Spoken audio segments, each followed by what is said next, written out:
ये आवाज तो सीख।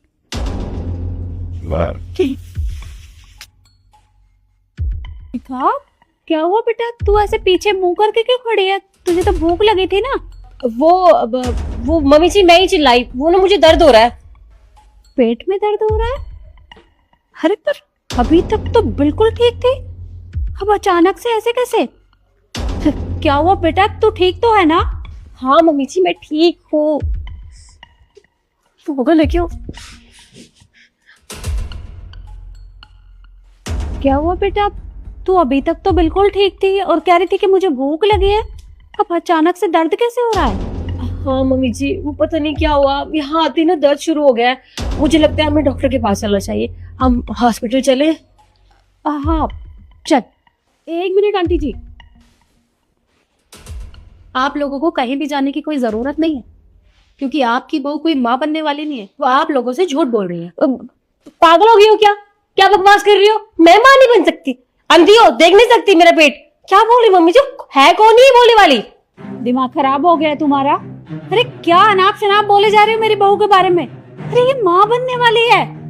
आंटी जी मैं क्यों आपसे झूठ बोलूंगी, और मैं जानती हूँ कि मैं आपके लिए स्ट्रेंजर्स हूँ। आप मेरी बात पे यकीन क्यों करेंगी? लेकिन मैं बिल्कुल सच बोल रही हूँ आपको। लेकिन मैं आपको करके दिखाती हूँ, आप एक मिनट रुकिए।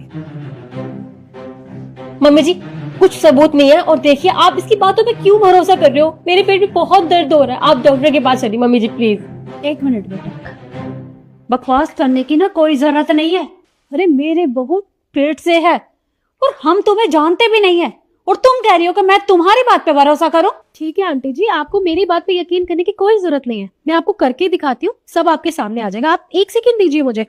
रुकिए, आप करके दिखा। तू क्या करके दिखा रहे? देखा आपने, मैं झूठ नहीं बोल रही थी, सच बोल रही थी। शिखा, क्या है ये सब? तुमने अपने पेट में गुब्बारा लगाया हुआ था? अरे क्यों? मेरी मजबूरी थी मम्मी जी। अरे पर ऐसी कैसी मजबूरी जो तुम्हें ये सब करना पड़ा? इतने दिनों से तू हमसे झूठ बोलती हुई आ रही थी। तो मैं क्या करती मम्मी जी? मेरे पास कोई दूसरा चारा ही नहीं था झूठ बोलने के सिवा।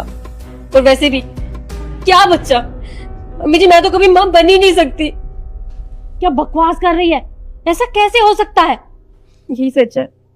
आपको याद है उस दिन मेरी तबीयत बहुत ज्यादा खराब थी और मैं हॉस्पिटल गई थी। वहां जाकर पता चला कि मैं कभी माँ नहीं बन सकती। मम्मी जी आप नहीं समझ सकते, लेकिन मुझसे मुझसे बर्दाश्त नहीं हुआ। मैं समझ ही नहीं पा रही थी कि मैं आपको कैसे फेस करूंगी, मैं निखिल को कैसे फेस करूंगी जब आपको पता चलेगा।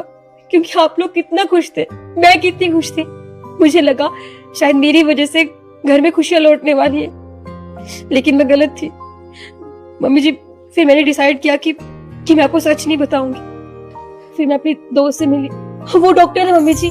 उसने मुझसे कहा कि कुछ दिन तो नाटक कर ले घर में, सब ठीक हो जाएगा, फिर हम अच्छा अडॉप्ट कर लेंगे।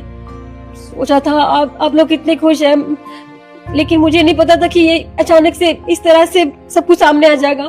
पर मम्मी जी मेरी इंटेंशन गलत नहीं थी, मैं आपको परेशान नहीं देखना चाहती थी मम्मी जी। प्लीज आप गुस्सा मत कीजिएगा प्लीज मम्मी जी। अरे चाहे कुछ भी हो, पर इतनी बड़ी बात तुझे हमसे छिपानी नहीं चाहिए थी। अरे कितना खुश था मेरा बेटा, अब उसे पता चलेगा तो क्या बीतेगी उसके ऊपर? मम्मी जी मैं क्या करती, वो हालात ऐसी थे, मुझे कुछ समझ में नहीं आ रहा था, इसलिए जो मुझे ठीक लगा मैंने किया। कोई बात नहीं, देख जो हुआ सो हुआ, उसे तो हम नहीं बदल सकते। पर तू ऐसे रो मत, चुप हो जा। और रही बात मेरे बेटे की, तो मैं उसे अपने आप समझा लूंगी। अरे बेटा है मेरा, जब मैं उसे बताऊंगी तो वो खुद ब खुद समझ जाएगा। और हाँ, हम आज के आज अनाथ आश्रम जाएंगे, वहां हम एक बच्चा अडॉप्ट कर लेंगे, जिससे उस बच्चे को माँ का प्यार मिलेगा और तुझे माँ बनने का सुख। मैं तुझे ऐसे तड़पता हुआ नहीं देख सकती, तो चिंता मत कर। ठीक है मम्मी जी। और बेटा देखो, मुझे माफ कर देना। अरे मैंने बिना कुछ जाने ही तुम्हें कितना कुछ कह दिया, मुझे ये नहीं बोलना चाहिए था। नहीं आंटी जी, आप मुझसे माफी मत मांगिए, माफी तो मुझे मांगनी चाहिए। मुझे नहीं पता था इनके साथ इतना सब कुछ हो गया। अगर मुझे पता होता तो शायद मैं ऐसा नहीं करती। मुझे माफ कर दीजिए। कोई बात नहीं बेटा, शिखा, अभी तुझे भूख लगी है ना, पहले एक काम कर, खाना खा ले, उसके बाद घर चलेंगे। ठीक है मम्मी जी। चल।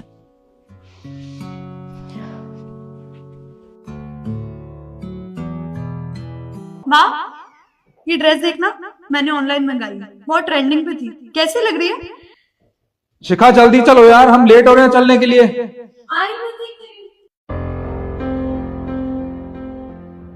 चले चलो। मम्मी जी, हम ना इनके ऑफिस की पार्टी है, वहां जा रहे हैं। खाना मैंने बना दिया है, आप बाद में गर्म करके खा लीजिएगा। अगर मैं जल्दी आ गई तो मैं ही सर्व कर दूंगी, ठीक है? वो सब तो ठीक है, क्या है ये सब?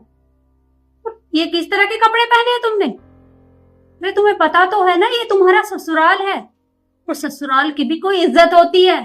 ये किस तरह के कपड़े पहन के जा रही हो? आप गुस्सा क्यों हो रहे हैं? पार्टी में जा रहे हैं, पार्टी में ऐसे ही कपड़े पहने जाते हैं, वहां सूट सलवार थोड़ी ना पहनूंगी। वो तो मैं भी जानती हूँ कि तुम पार्टी में जा रही हो, लेकिन ये तुम्हारा ससुराल है, और अभी नई नई शादी हुई है तुम्हारी, और तुमने आते ही अपना रंग दिखाना शुरू कर दिया, और तुम गलती मानने से गई, उल्टा मुझसे जुबान लड़ा रही हो। मम्मी जी, मैंने जुबान नहीं लड़ाई आपसे, मैं बस बता रही हूँ, आपसे बात कर रही हूँ। हाँ तो भाभी अपनी गलती मान लो ना, जरूरी थोड़ी है कि मम्मी से जबान लड़ाएंगे आप। पर एक बात बताओ मुझे, क्या तुम्हारे घर वालों ने तुम्हें कुछ नहीं सिखाया? अरे घर वालों ने कुछ संस्कार दिए भी हैं या नहीं, या माँ बाप ने कुछ सिखाया ही नहीं है? बात मेरी चल रही है मम्मी जी, मेरे घर वालों को बीच में क्यों लेकर आ रहे हैं? देखिए तुम समझाओ मम्मी जी को, पार्टी में ऐसे कपड़े पहने जाते हैं, और वो अपनी बकवास बंद करो समझी। तुम भूल गई हो क्या? तुम मेरी माँ से जबान लड़ा रही हो। जैसा ये कहती है ना, वैसा ही इस घर में होगा। अगर इन्होंने तुमसे कहा है कि ये ड्रेस चेंज करके आओ, तो मतलब चेंज करके आओ। निकलो यहां से।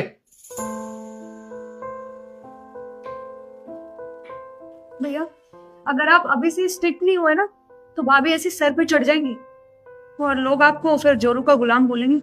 बाकी देखो। और बेटा, इसे ना समझा ले, तो मुझसे जबान लड़ाने की जरूरत नहीं है। अरे तेरे सामने इसकी कैंची की तरह जबान चलती है, तो पीठ पीछे क्या करेगी हमारे साथ? माँ आप चिंता मत कीजिए, इसकी लगाम कैसे खींचनी है मैं अच्छे से जानता हूँ।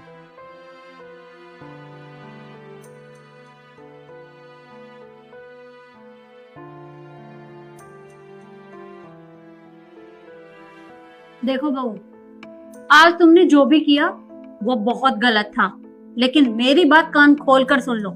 ये घर मेरा है और यहाँ मेरी चलती है, तो तुम्हें मेरे हिसाब से ही रहना होगा, और अगर मेरे हिसाब से चलोगी तो वही तुम्हारे लिए बेहतर होगा। जैसे माँ, भाभी ने ना पूरा मूड खराब कर दिया। आप बताओ ना, मेरी ड्रेस कैसी लग रही है? अरे तुम्हारी ड्रेस बहुत सुंदर है, और वैसे भी मेरी बेटी इतनी सुंदर है तो उसकी कोई बराबरी थोड़े ना कर सकता है। और वैसे भी तुम्हारी चॉइस ना बिल्कुल मेरे जैसी है। थैंक यू माँ।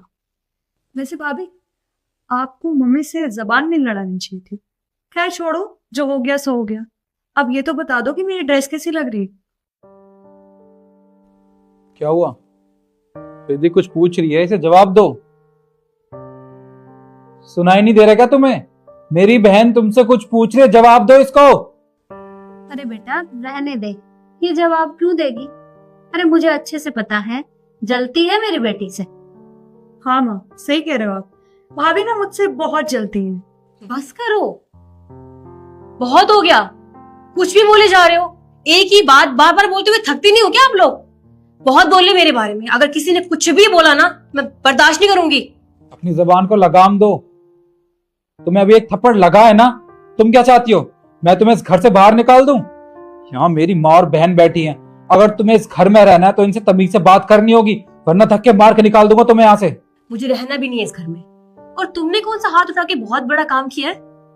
मैंने बहुत बर्दाश्त किया है निखिल, लेकिन अगर अब दोबारा कुछ भी किया ना मेरे साथ, तो मैं चुप नहीं रहूंगी। और आपको क्या लगता है मैं आपके हाथों की कठपुतली हूँ? जैसा करोगे वैसा करूंगी मैं। इस घर में कोई ऐसी बात नहीं होती है कि मेरे घर वालों को बीच में ना लाया जाए। क्या गलती है उनकी? और आप ना मम्मी जी, सबसे पहले तो अपनी बेटी को समझाइए और खुद समझिए।